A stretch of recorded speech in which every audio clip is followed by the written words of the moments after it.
Olá, alunos! Aqui é a professora Leila que está falando. Hoje nós vamos ver um pouco de discurso direto e indireto, que é o Direct and Indirect Speech, tá? Discurso direto e indireto. O que é o discurso direto?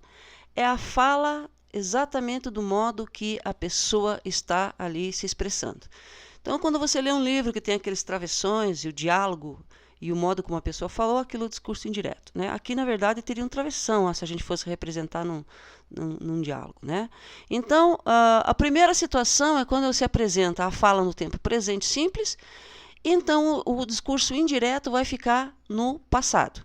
Então, a maneira que a pessoa falou exatamente está aqui, ó. He said, my car is dirty. Dirty ou dirty, né? Para o americano, dirty. E para o britânico, dirty. Tá? Então, na hora de você representar essa fala contando para uma terceira pessoa, você vai modificar. Você não vai falar exatamente como ela disse, né? Mas você vai dizer, ó, ele disse que... Então, aqui na primeira, ele disse, meu carro está sujo. Você vai contar. Ele disse que o carro dele estava sujo. Muito simples, né? Então, vai ficar, he said, my car is dirty. He said that his car was dirty. Então, é o seguinte, pessoal, esse that aqui é uma conjunção, sabe que o that, você aprende lá no sexto aninho ou antes, né? Que that é aquele, aquela, esse, essa, com dois S. Mas aqui não. Então, lá é demonstrativo, aqui é uma conjunção, tem uma outra classe gramatical, outra função na frase, né?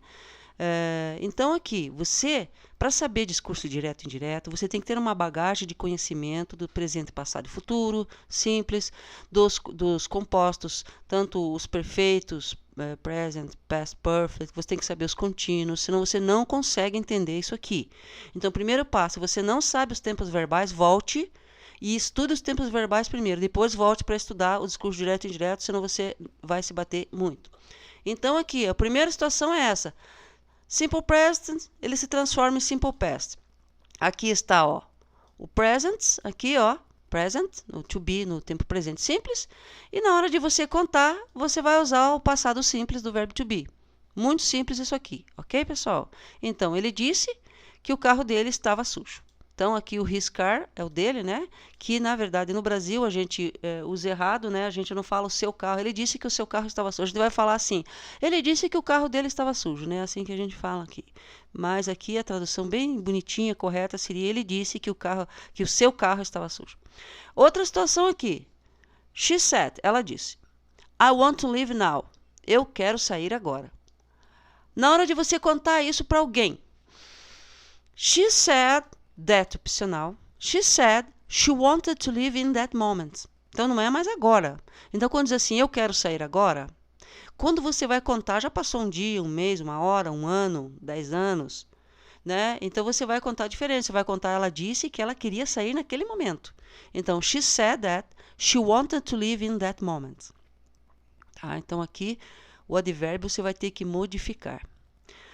A outra situação é o present continuous que se transforma em past continuous. Vamos ver o exemplo? Ele disse, he said, I am working hard, ou I'm working hard. Eu estou trabalhando duro, estou trabalhando muito, né? Aí na hora de eu contar, he said that he was working hard. Então, ele disse que ele estava trabalhando duro. Tá? Vamos ver outra situação aqui no plural. They said, eles disseram, we are studying all day. Nós estamos estudando o dia todo. Tá? Na hora de contar. They said that they were studying all day. Eles disseram que eles estavam estudando o dia todo. Lembrando que o nosso passado simples, que estiveram, pode a gente falar no imperfeito estavam. Tá? Então, isso aqui não tem problema nenhum na hora de traduzir estiveram ou estavam, tanto faz. Vamos ver a outra situação. Quando o direto está no passado simples, ele vai se transformar no passado perfeito. Simple past, past perfect. Então, vamos ver aqui. Exemplo. He said, ele disse, I worked all day. Eu trabalhei o dia todo. Então, aqui um verbo regular. Lembrando-se que o regular ele faz o passado com ed. Tá? Então, esse verbo está no passado. I worked all day. Eu trabalhei o dia todo. Vai contar essa história. He said that he had worked all day. Então, ele disse que ele tinha estado trabalhando o dia todo, tá? Então, aqui, ó, had worked, tinha estado, tá? No plural isso, vamos ver. They said, eles disseram. We worked all day. They said that they had worked all day. Eles disseram, nós trabalhamos o dia todo. Tá? Eles disseram que eles tinham estado trabalhando o dia todo. Então tá aqui, que eles tinham estado trabalhando o dia todo, tá?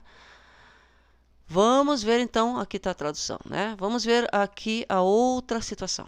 Agora, quando o direto está no present perfect, ele vai se transformar em past perfect na hora de fazer o indireto. Então tá aqui. He said, ele disse, I have worked hard. Eu tenho trabalhado demais, trabalhado muito, né? Trabalhado duro. O indireto disso, na hora de você contar a história. He said that he had worked hard. Ele disse que ele tinha trabalhado demais. Tá? Então tá aqui. Lembrando que os verbos regulares, tanto o passado faz com ed quanto o particípio, né? Então aqui ele é um particípio, que eu tinha trabalhado, né? E o trabalhou também é worked, né? Aqui, they said. Vamos ver mais um exemplo. Eles disseram, we have worked hard. Então eu estou vendo aqui o present perfect, aqui, ó, tá? We have worked hard. Na hora de você contar essa história, they said that they had worked hard. Eles disseram que eles tinham trabalhado demais. Agora eu vou dar um exemplo de eles não estão falando assim que nós trabalhamos demais. Eles estavam contando que uma outra pessoa tinha trabalhado demais. Vamos supor que os pais estavam contando que a filha tinha trabalhado demais. Então, they said, eles disseram, she has worked hard. Ela tem trabalhado demais. Então, she has worked hard. Ela tem trabalhado demais. Na hora de contar isso, they said that she had worked hard. Eles disseram que ela tinha trabalhado demais. Tá? Vamos ver agora a situação de futuro. Então, agora, se o direto estiver no simple future, tá? E o indireto ele vai se transformar em simple conditional. Quer dizer, futuro simples fica no condicional usando would, né? O condicional simples que a gente diz é o uso do would. Vamos ver a situação então. O discurso direto. He said, ele disse, I will travel tomorrow. Eu trabalharei amanhã. Falei errado aqui, desculpa. Eu viajarei amanhã. I will travel tomorrow. Eu viajarei amanhã, tá? Na hora de contar isso, ó. He said that he would travel in the next day. Então, veja só, imagine a situação. A pessoa está contando, eu viajarei amanhã. Aí vai passar um mês, você vai contar a história que você ouviu. Então, você não vai falar tomorrow. Você vai ter que mudar esse advérbio aqui. Né? Você vai mudar a situação. Na hora de você contar, você vai dizer, ele disse que ele viajaria no dia seguinte, tá? Então, aí você vai mudar aqui o advérbio aqui, não é mais tomorrow, você tem que dizer no dia seguinte, tá? Então, will travel fica would travel, tá? Presente simples, condicional simples. Agora, se for diferente, se o discurso direto estiver no condicional, como é que vai ficar aí? O indireto vai ficar no condicional perfeito. O que é isso? Conditional perfect. Você vai usar o would mais o have e aqui um particípio, né? Então, no caso aqui, o travel. Vamos ver então como é que fica? He said, ele disse, I would travel today if I could. Eu viajaria hoje se eu pudesse. Então, tá aqui, ó. Eu viajaria hoje se eu pudesse. Aqui eu usei uma segunda situação aqui, essa parte aqui, mas vamos centralizar aqui, vamos centralizar nessa parte aqui, tá? Esse aqui a gente vê depois, que a gente já vai ver o could aqui, tá? Então, I would travel today. Ou, vamos supor que eu não falasse isso aqui. Ele disse, I would travel, eu viajaria, vamos supor, né? Mas normalmente pede uma continuação de frase. Mas vamos ver aqui. Como que fica? He said that he would have traveled in that day if he could. Nossa, né? Então, olha aqui, ó. Ele disse, eu viajaria hoje se eu pudesse. Vou contar. Ele disse que ele teria viajado naquele dia se ele pudesse, tá? Então, assim que ficou aqui essa situação. Would travel se transformou em he would have traveled, tá? Então, condicional perfeito. O condicional perfeito, ele usa aqui would, né? Mais o have e mais um verbo qualquer no particípio. Particípio é aquela terceira coluna né, de verbos, tá? Outro exemplo. They said we would buy a bigger house if we had money. Então, ele diz assim, ó, nós compraríamos uma casa maior se nós tivéssemos dinheiro, tá? Então, vamos centralizar nessa parte aqui. Nós compraríamos, tá? Como é que fica aqui? E nós vamos contar aqui como que a pessoa falou. Então, ele vai dizer assim, They said that they would have bought a bigger house if they had money. Então, eles disseram que eles teriam comprado uma casa maior se eles tivessem dinheiro. Então, repetindo, eles disseram que eles teriam comprado uma casa maior se eles tivessem dinheiro. Tá? Então, aqui misturou duas situações. Misturou aqui o condicional perfeito, né? E misturou aqui um passado aqui na segunda parte. Aqui. Vamos ver agora o uso do may e do might. Tá? Então, veja só. Na primeira situação é o may. No indireto, daí vai ter que ser o might. Então, vamos ver aqui. He said, you may leave now. Então, ele disse. Ele falou para alguém, né? You may leave now. Você pode sair agora. Tá? Aí, na hora de contar, esse you, tá? Vamos supor, eu coloquei 3 situações aqui, porque aqui ele está como você. Tá? Só que, na hora de eu contar, se fosse vocês aqui, vamos supor, aqui seria eles, tá? Mas se for só você, pode ser ele ou ela na hora de a gente contar. Então, vamos imaginar a situação. Ele disse, você pode sair agora. Vamos imaginar que a pessoa que ele está falando, com quem ele está falando, é um homem.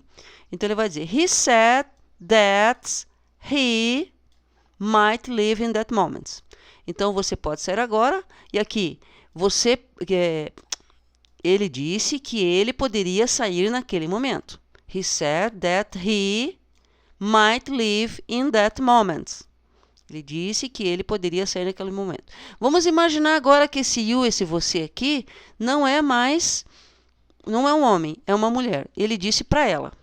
Aí, na hora de você responder, você vai dizer, quer dizer, de você contar a história, você vai dizer, he said that she might live in that moment. O interessante aqui é que o modal verb, que tanto may quanto might aqui, não importa a pessoa, né, na conjugação. Você sabe que ele não modifica. Os modal verbs, eles não modificam.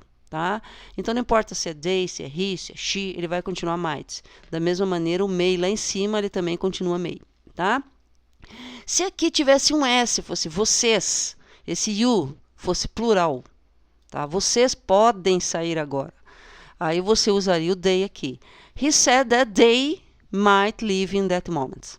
Ok, pessoal? Então, esse é o exemplo do may e do might. Tá? Se o direto está no may, o indireto fica might. Agora o can e o could é uma situação parecida. Então, aqui no direto está o can e no indireto vai ficar o could. Então, he said, ele disse, I can play piano well. Ele disse, eu sei tocar piano bem. O can pode ser eu posso, sei, né? O can pode traduzir de várias maneiras conforme a situação. No português a gente fala eu sei, né? Só que não confundir com to know, que é o verbo saber e conhecer em inglês, que não é o caso aqui. Então, he said, como que fica indireto? He said that he could play piano well. Então, o can se transforma aqui em could na hora de você contar. He said, se a gente tirar o that, fica he said he could play piano well. Tá? Então, tá aqui a tradução. Ok, pessoal? Então, uma pincelada rápida aí, mais uma vez, né? Se a gente for explicar bem, muito bem, o vídeo fica muito longo e aqui é só para dar aquela geral, certo? Eu vou deixar essa pequena apostilinha aqui, num link aqui abaixo da descrição do YouTube, para que você possa baixar se você quiser.